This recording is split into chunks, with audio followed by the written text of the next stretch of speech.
Hi, I'm David Smith, and this is In a Word. Out of the New Testament books, I love them all. I guess it depends on, what day you catch me. I would say that's my favorite book of the New Testament. I really love the book of Hebrews because it draws together the Old and the New Testament so well. In fact, you can't hardly understand the Old Testament without the book of Hebrews, and you really can't understand the book of Hebrews without the Old Testament because it's the connection between the two of those. And it shows us so much about what the Lord accomplished by His death in the roles that He now fulfills for us. I want to read a section of the book of Hebrews, and I want to point out a word that's used to describe a role that Jesus now fills that makes a very valuable contribution to your current state as a Christian.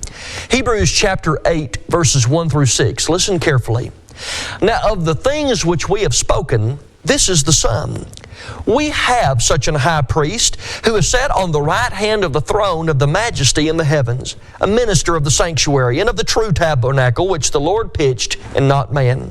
For every high priest is ordained to offer gifts and sacrifices. Wherefore it is of necessity that this man have somewhat also to offer. For if he were on earth, he should not be a priest, seeing that there are priests that offer gifts according to the law, who serve unto the example and shadow of heavenly things, as Moses was admonished when he was about to make the tabernacle. For, see, saith he, that thou make all things according to the pattern showed to thee in the mount.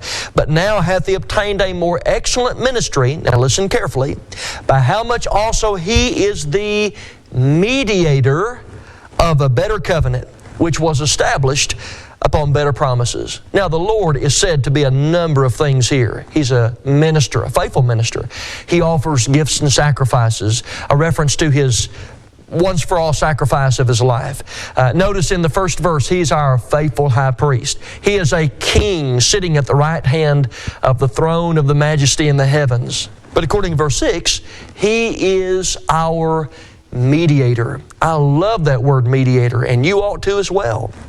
The word mediator here is from a word that in its root form means literally in the middle. In the middle.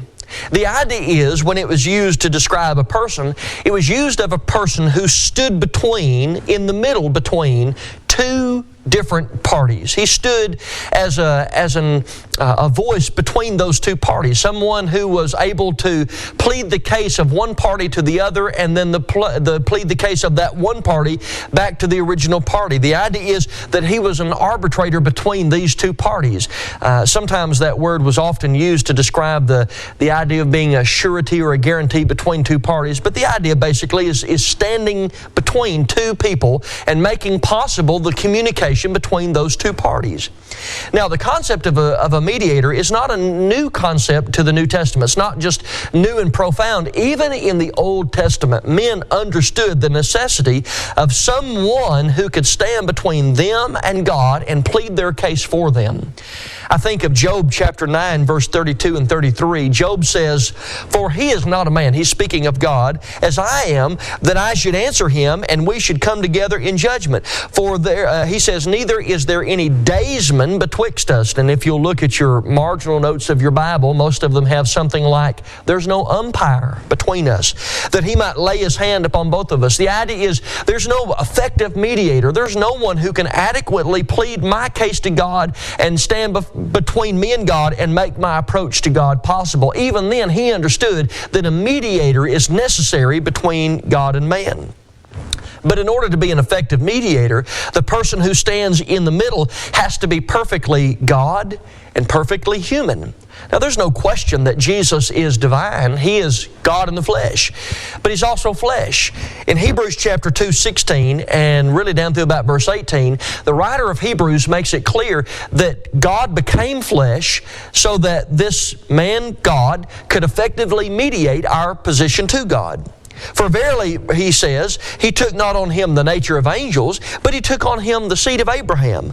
Wherefore in all things it behooved him to be made like unto his brethren, that he might be a merciful and faithful high priest in things pertaining to God, to make reconciliation for the sins of the people. Now notice verse 18, for in that he himself has suffered being tempted, he is able to succor them that are tempted.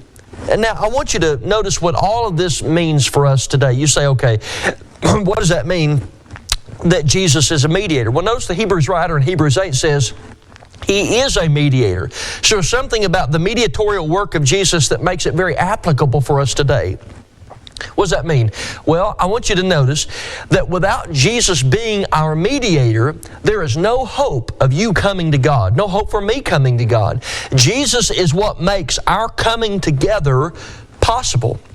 Now, the way that He did that, of course, was by His death. But that mediatorial role allows me and the Father to be brought back together. There's no way without the mediatorial work of Jesus that that's even possible.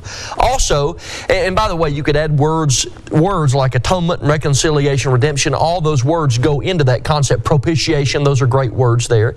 But also notice that with Jesus being our mediator, He makes it possible for us to pray to the Father.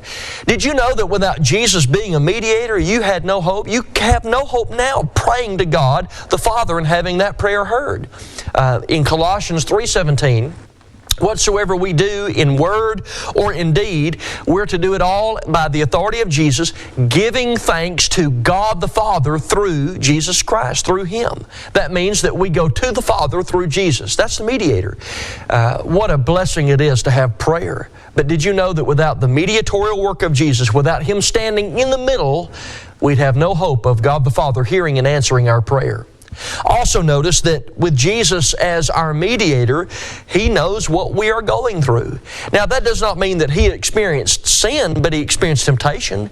In Hebrews 4:15, He was tempted in all points like as we are, yet without sin. He faced the lust of the flesh and the lust of the eyes and the pride of life. On a daily basis He faced that. He knows what it's like to struggle with temptation. He never gave in to it though, but He understands. He understands what it's like to go through the emotions of humanity. Remember John 11:35, Jesus stood at the grave of Lazarus. He wept. Jesus knows what it is like to experience this broad range of human emotion. He knows the frailties of the flesh. He can now plead your case in that sense, in a manner of speaking, to the Father. He is able to be our advocate to the Father as He stands in between you and I and the Father. He is our mediator. He stands in the middle. Listen, without Jesus working effectively as our mediator, there's no hope of us ever having salvation or approaching unto God or having our position understood by God the Father. Jesus makes that possible because He's the mediator. And notice He's the mediator of the New Testament, of a better covenant. We don't want the mediators of old covenants. We want the mediator of the better covenant. And that's why we encourage men, you listen to the Son of God. You listen to what He says in the New Testament, the law to which we're amenable today, because to obey His conditions of pardon gives you access to God the Father through the mediator of Jesus Christ. There's one mediator between God and man, the man Jesus Christ, 1 Timothy 2 verse 5. Aren't you thankful to have someone in the middle between you and God? Mediator. That's been our word for today. I'm David Smith, and this is In a Word. 1. Speech on. Music recognition. Selected. Screen record.